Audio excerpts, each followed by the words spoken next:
plaintiff, Jaretha Lomax, says her father was in and out of her life until the age of 10, at which point he disappeared. Jaretha found him 26 years later, and that's when he told her that the defendant was her sister. But Jaretha wants to know for sure, so she petitioned the court for a DNA test. Defendant Latrice Jones says she was raised by her stepdad and rarely saw her biological father. Latrice says since her father put her in contact with Jaretha, they've been communicating with one another. But she's eager to learn the truth today. All rise. This court is now in session. The Honorable Judge Greg Mathis presiding.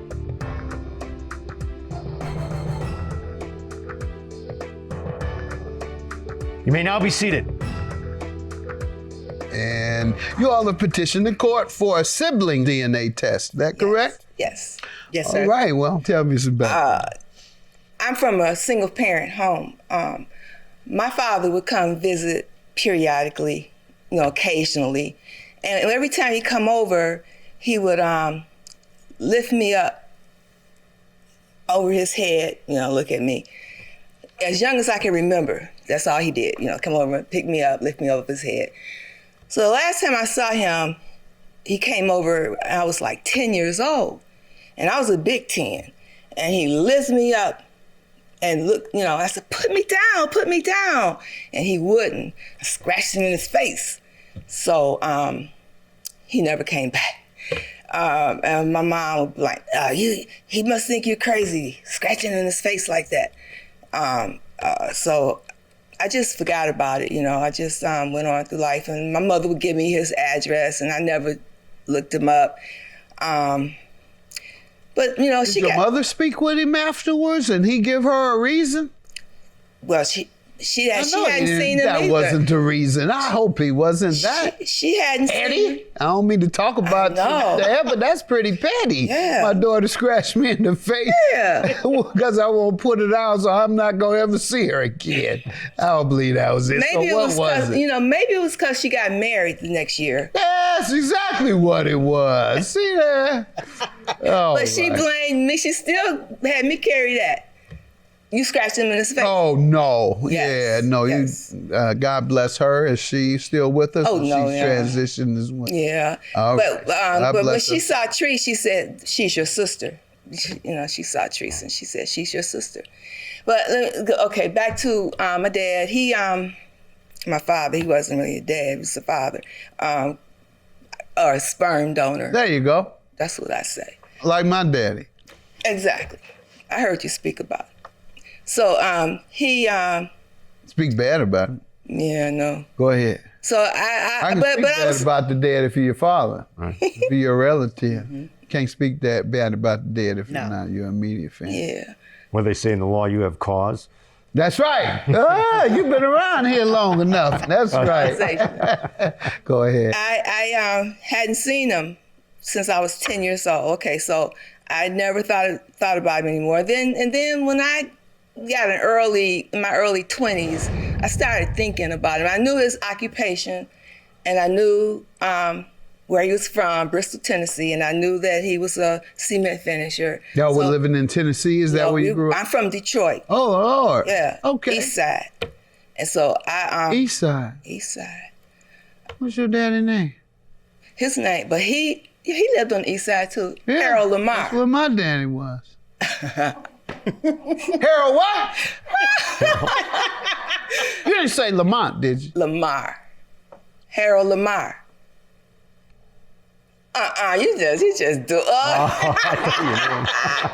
That's bad. I don't know when to joke and when not to do. You say you don't know, huh? So me either. He doesn't know.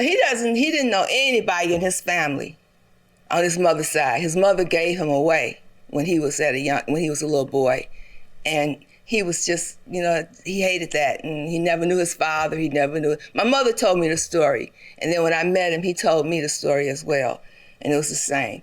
So I never learned different. Just making an observation there. People do one or two things when trauma has occurred to them early in life. They repeat the same trauma onto or they project that activity, learned activity, processed or absorbed activity, embrace it mentally, and do the same thing, or they do the direct opposite. Yeah. A lot of children of drug dealers or drug addicts, they either become drug addicts or they never touch a drug in their life. Right. A lot of who sold drugs, they see their parent go to prison and they see the drug game going down. They grew up, they never try and sell drugs. Other go right into the family business. So it's usually one extreme or the other. When you say that's what happened to your dad, and it sounds like he chose the latter, and that is to do what his dad did. Yeah, yeah, he did. He carried a pistol, and he said if he ever saw anybody that looked like his dad, he was going to shoot. Wow. Like my daddy. Exactly. I heard you speak about it. Speak bad about it. So I can speak bad about the daddy for your father, for your relative. What they say in the law, you have cause. That's right. You've been around here long enough. That's right.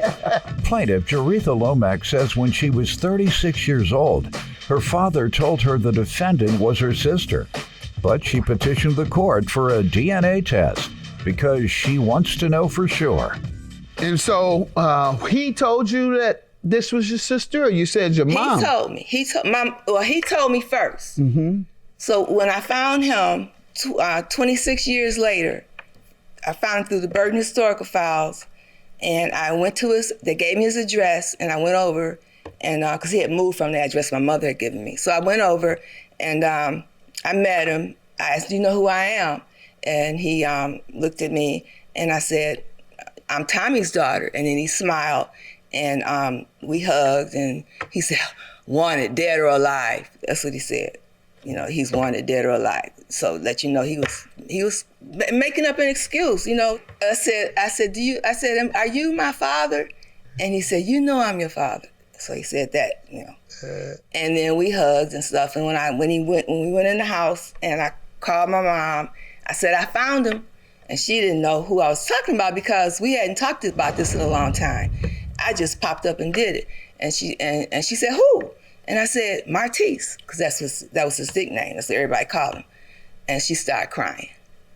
She was, I guess, tears of joy.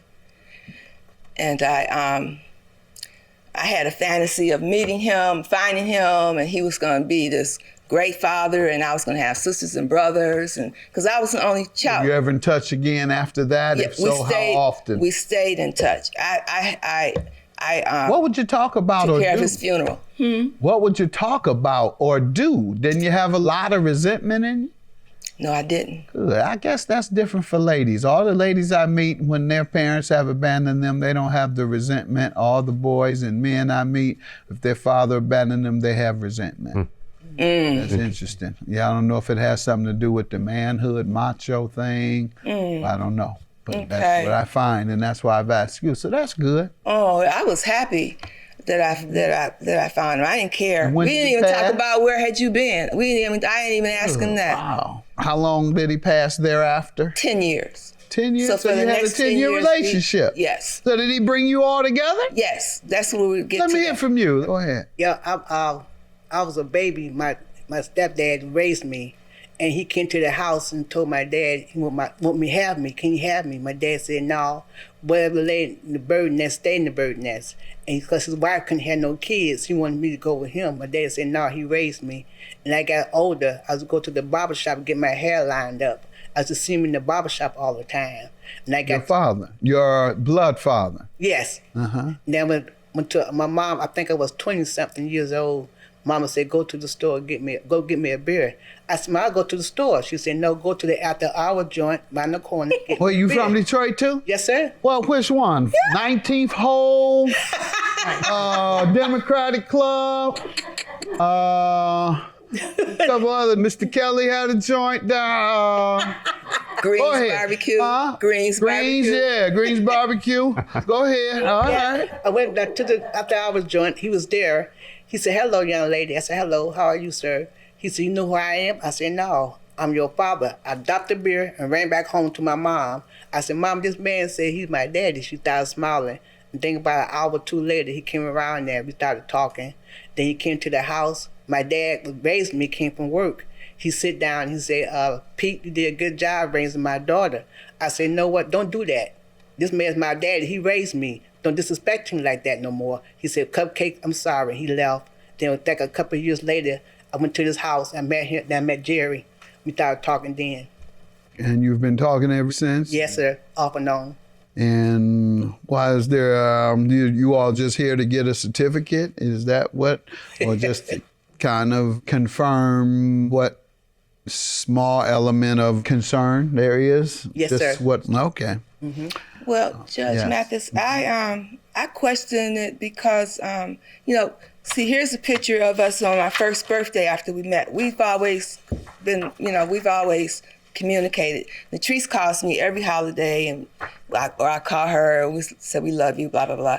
But I question it because how can a man know you're in the same city and not visit you for 26 years or anything?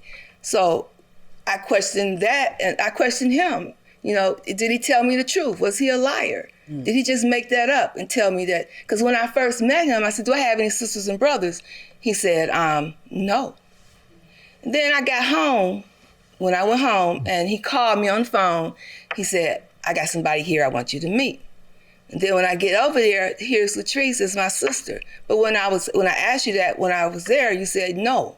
Mm-hmm. So that's, and then you think about how could he do you like this over all those years?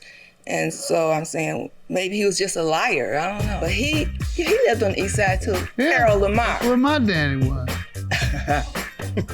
Harold what? You didn't say Lamont, did you? Lamar. You just do. That's bad. I don't know what the joker would not do. Plaintiff Jaretha Lomax says when she was 36 years old, her father told her the defendant was her sister, but she petitioned the court for a DNA test because she wants to know for sure.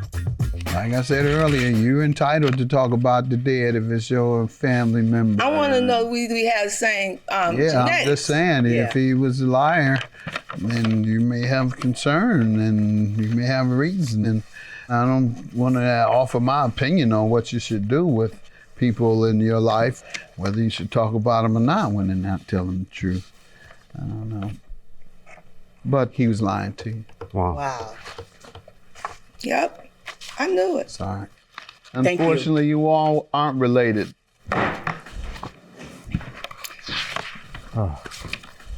Thank you, Judge Mathis. Yep. I still love you. You too. I can't even, we have a lot of characteristics alike. Yes. I thought we were, and then but deep down inside I didn't know because he was, I couldn't believe him. Yeah. Couldn't trust him. But I still love you. I love you too, sister. Still my sister.